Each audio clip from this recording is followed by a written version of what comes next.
እንግዲህ እላይ ላሉት ሰዎች እኛ ከታች ነው ያለነው፣ ውሱን ነው ነገሩ። ወደ ላይ መመንጠቅ ከጀመርን ግን የዚህ የታችኛውን ጠቅላላ ይዘት ልናገኝ እንችላለን። ምድራዊውም ማለት ነው። ከላይ ሆኖ ስለ የታችኛው መናገር ቀላል ነው። የታች ሆኖ ወደ ላይ ግን አስቸጋሪ ነው። እሱ ላይ ነው።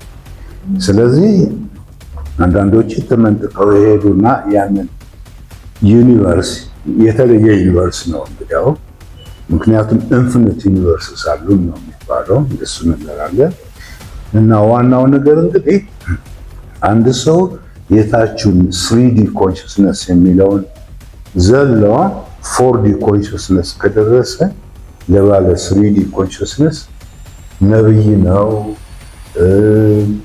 ፈጣሪ ነው፣ ሁሉም ነገር ነው።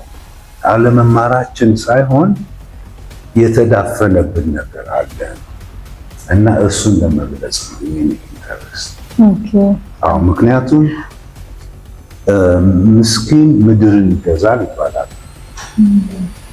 በምን እውቀቱ ነው አንድ ገበሬ ምድርን የሚገዛው? ነው። አዎ፣ ግን በትክክል የሚገዛው ከሆነ እንግዲህ ስለተዳፈነበት ነው እንጂ ትምህርት ስለጎደለው አይደለም ነው። እና ወቅቱ አሁን ወደዛ የሚያስኬድ ነው።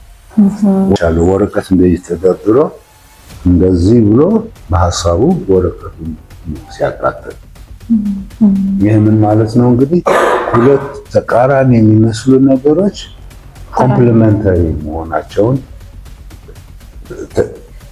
አንዱ አንደኛውን የሚሞላው አይነት መሆናቸውን ካረጋገጥ እዛ ውስጥ ነው እውቀት ምስጢሩ ነው። አሁን ይህንን እናወርድና የግራ አንጎላችን 5% ነው ማቴሪያሉ፣ የቀኙ አንጎላችን 95% ነው። እና እንዴት አድርገን ቀኙንና ግራውን በትክክል እንግጠም ነው ነገር። ካልገጠሙ እንግዲህ ማይግሬን ሄዴክ አለ፣ ራስ ምታት አለ፣ ሌላ በሽታ አለ፣ ብዙ ነገሮች አሉ።